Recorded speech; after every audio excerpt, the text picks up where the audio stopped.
T'écoutes Think with Farah, épisode 147, et aujourd'hui, je vais te partager une peur très spécifique à dépasser si t'as envie de manifester plus de choses plus rapidement.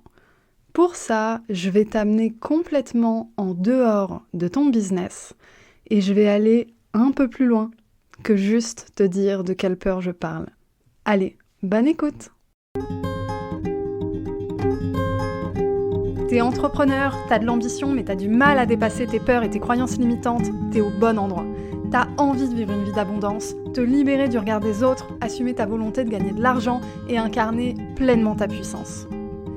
Et clairement, t'en peux plus du syndrome de l'imposteur, d'un mauvais rapport à l'argent ou de la peur de l'échec. T'es prête à gérer ton business comme un vrai business et pas comme un side project. T'es prête à ce que l'argent coule à flot dans ta vie. Moi, c'est Farah de Think with Farah, mentor, formatrice business et coach holistique. Chaque lundi, j'anime le podcast Think with Farah, notre rendez-vous pour que je t'aide à révéler ton plein potentiel, pulvériser tes croyances limitantes et bâtir un business vraiment prospère. Ma spécificité, c'est mon approche holistique. Je crois profondément que ton business ne pourra pas se développer sans toi. Ici, je t'accorde l'importance que tu mérites. On parle stratégie business, loi de l'attraction, bien-être, santé mentale, marketing, mindset. Tout ça au même endroit. Ah, et puis si t'es neuroatypique, c'est un espace inclusif pour toi. Je suis diagnostiquée TDAH, HPI et hypersensible. Neuroatypique ou pas, si t'es un être sensible et spirituel, je te comprends et je peux t'aider comme personne. Cet épisode de podcast, il est totalement influencé par le séjour que j'ai passé à Florence. J'ai passé une petite semaine en vacances là-bas et j'ai vécu une expérience qui m'a renvoyée à une vidéo que j'avais regardée mais il y a hyper longtemps. Alors, je vais t'avouer un plaisir coupable. Alors, j'ai plusieurs plaisirs coupables. Évidemment, je ne consomme pas que du contenu entrepreneurial. Toi non plus, j'imagine. J'espère en tout cas.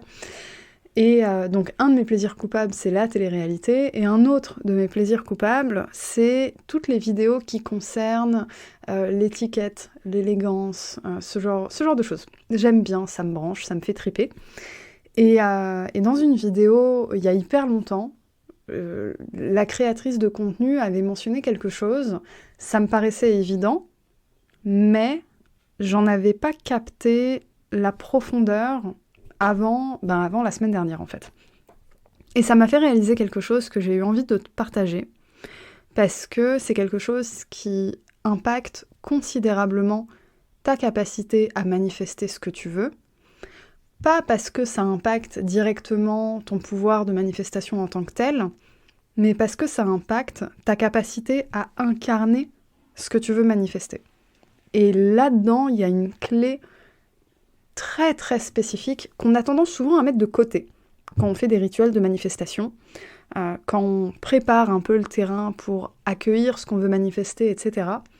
On pense souvent à l'exercice, on va dire, spirituel en tant que tel, les rituels d'abondance, le journaling, les chèques que tu rédiges à la pleine lune et tout ça. Donc t'as toute cette partie-là d'un côté. De l'autre, t'as la partie beaucoup plus ancrée, qui est le passage à l'action. Mais on oublie souvent un truc, qui est incarner ce que t'as envie de manifester avant que ça arrive. Alors là, se pose la question, du coup, si t'as envie de manifester plus d'argent, comment je fais pour incarner ça alors que l'argent, je ne l'ai pas encore ? Et c'est autour de ce terrain-là que j'ai envie de travailler avec toi aujourd'hui. Parce que c'est ce qu'on fait finalement. Quand tu écoutes ce podcast, tu es en train de travailler sur toi de façon plus ou moins active, mais même si tu écoutes ce podcast en bac, il y a des choses qui rentrent, il y a des choses qui se débloquent. Parfois avec quelques semaines de retard, comme l'expérience que j'ai eue, mais écoute, mon rôle c'est de te transmettre mon expérience, mes connaissances, donc on va continuer sur ce thème-là et je vais te partager ma dernière expérience sur le sujet.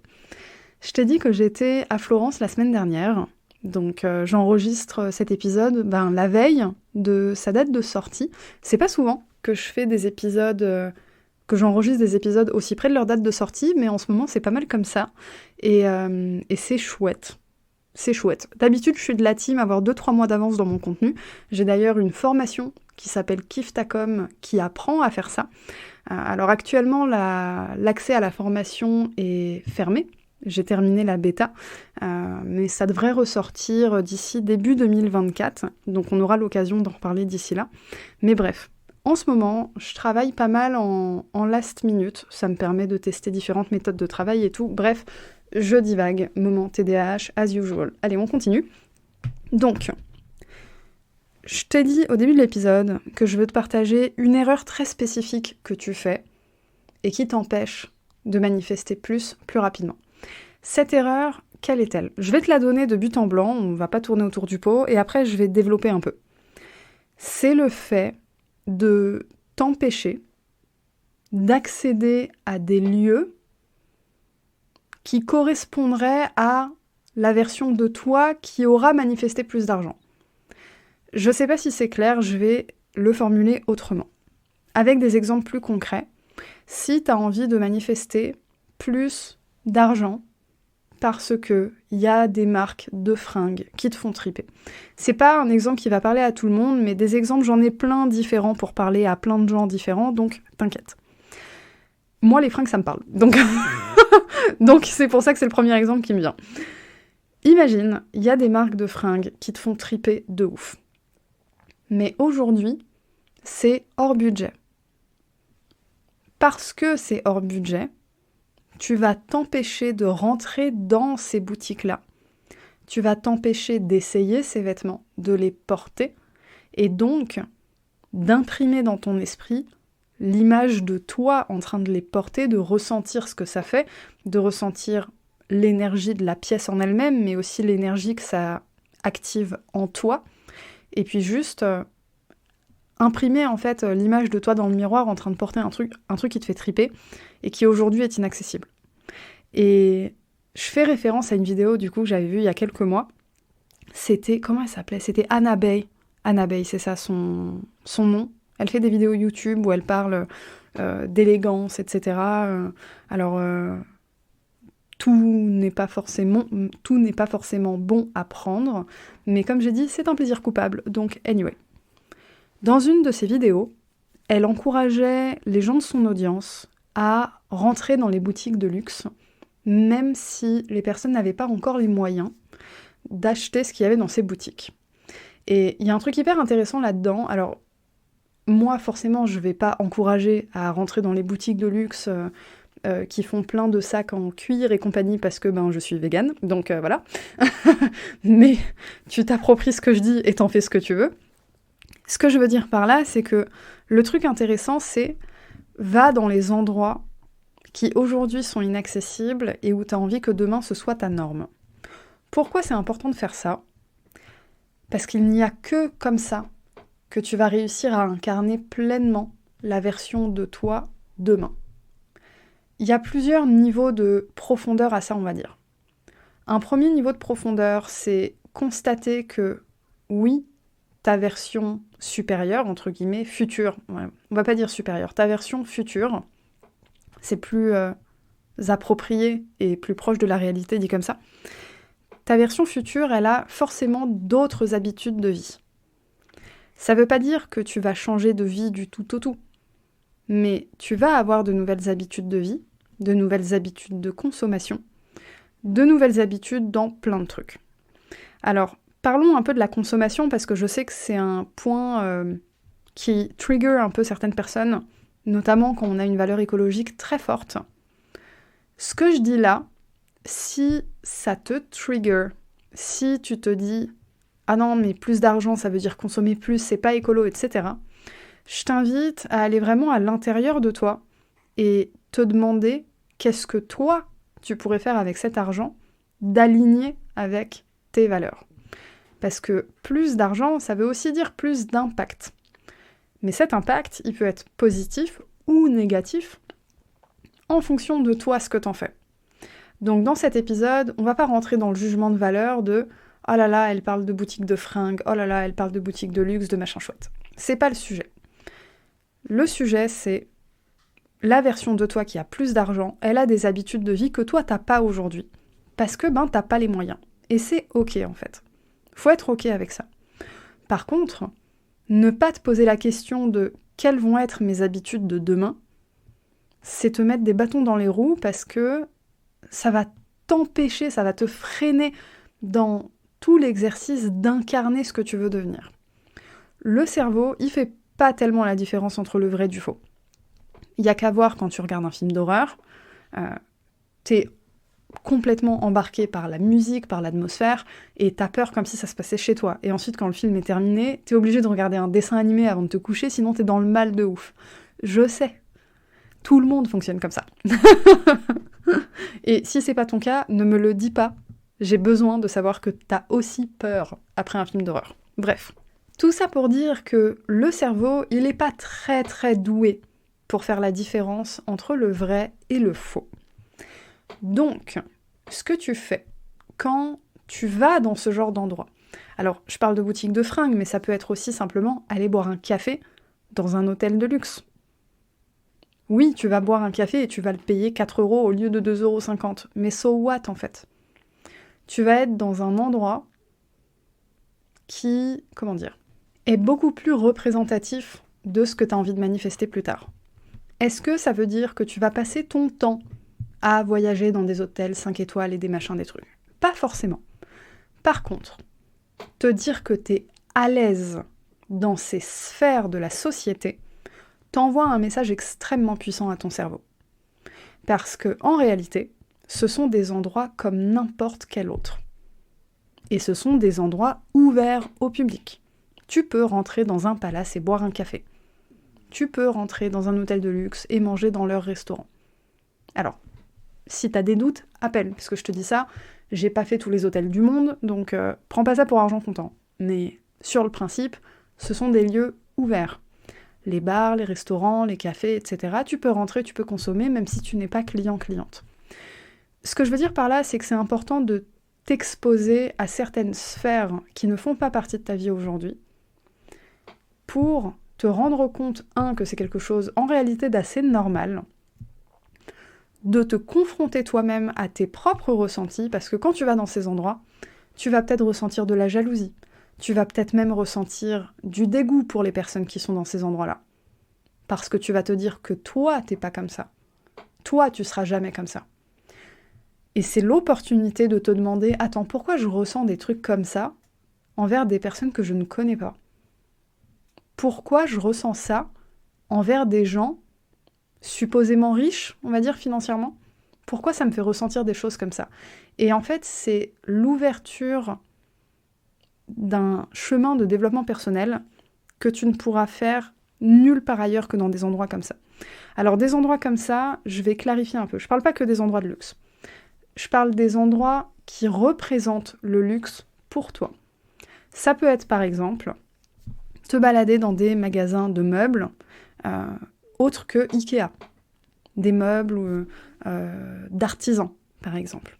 Tu as des artisans dans ta région, dans les alentours où tu habites, qui fabriquent des meubles à la main, et forcément, ça coûte une blinde.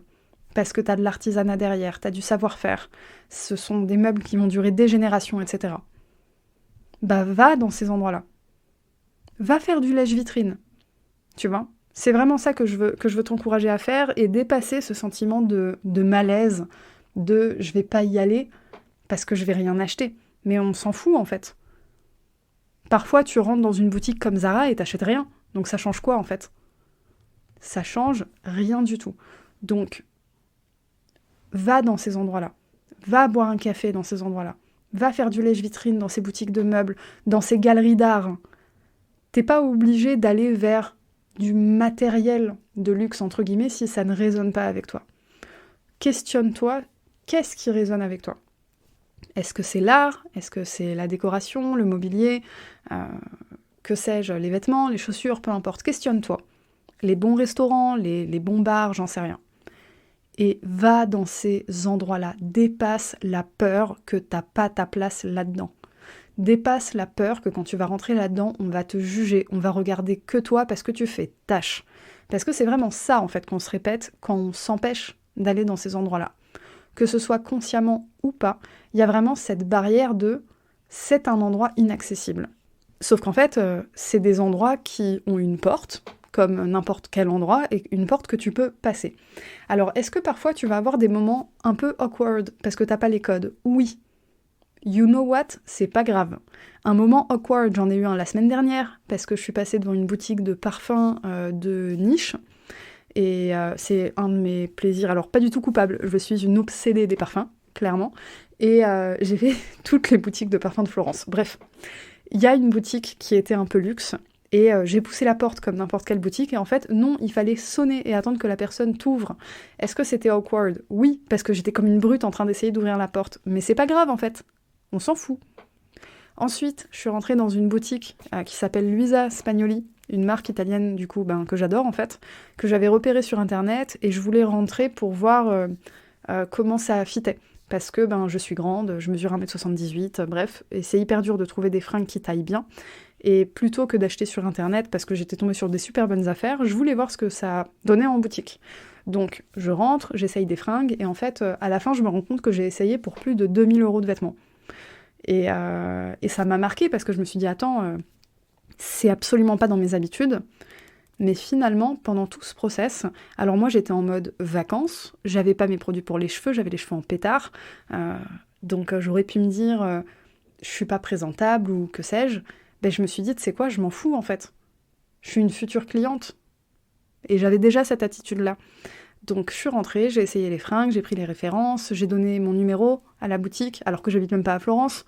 Donc c'est juste pour t'inciter à te mettre dans ces situations-là qui au début peuvent te paraître inconfortables, qui au début peuvent te renvoyer le sentiment que t'as pas ta place, qu'on va te juger, etc. La vérité c'est que c'est pas le cas. Si tu tombes sur des endroits où le staff, les personnes qui travaillent dedans te traitent mal, sous couvert que tu ne serais pas à la hauteur de l'endroit dans lequel tu es, ce n'est pas de ta responsabilité, c'est de la leur, et ce sont des personnes pas du tout, on va dire, douées en service client. Donc c'est pas toi que t'es censé remettre en question si ça arrive, parce que dans ce genre d'endroit, pas forcément de luxe, mais on va dire de prestige, le service client est un des points forts justement.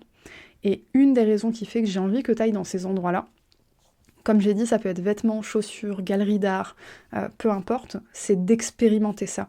D'expérimenter ce service premium en tant que client-cliente.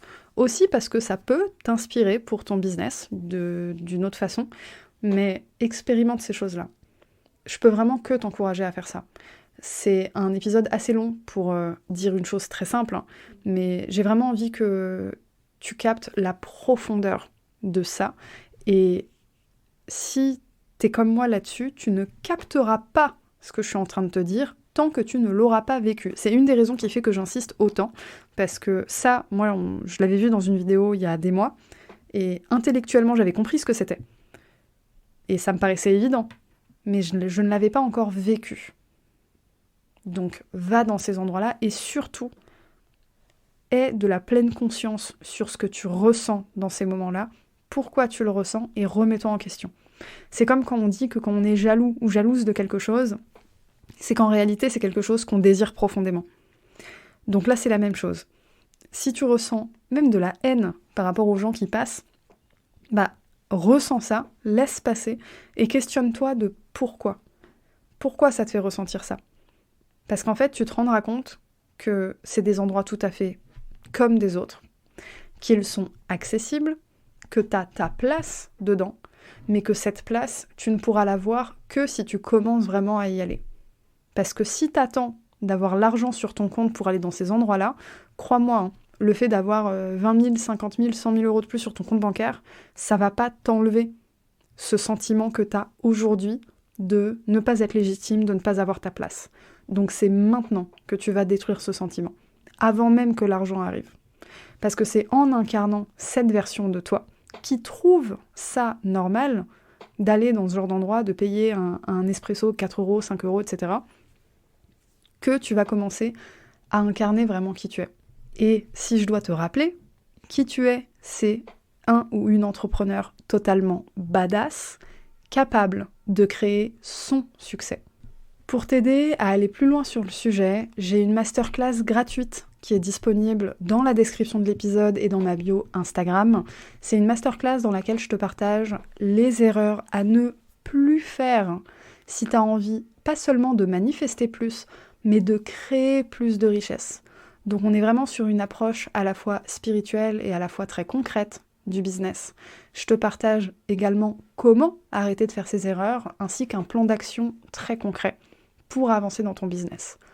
Dans cette masterclass, je te parle également du mastermind que j'ouvre pour le premier semestre de 2024, un accompagnement de 6 mois avec du coaching de groupe, du coaching individuel, des accès à tous mes programmes. On est sur une offre ultra complète. Si tu as envie de vivre cette expérience avec moi, si ça t'intrigue, si tu sens que c'est le moment de passer au niveau supérieur et que tu vas avoir besoin d'un coup de pouce pour ça, je t'invite à regarder la masterclass et si ça résonne avec toi, tu peux m'envoyer un message sur Instagram @thinkwithfarah ou par mail, un petit coucou à hello@thinkwithfarah.com. Je serais ravie de prendre un petit temps pour discuter avec toi et voir si c'est un bon fit, ce mastermind. Allez, sur ce, je te dis à la semaine prochaine.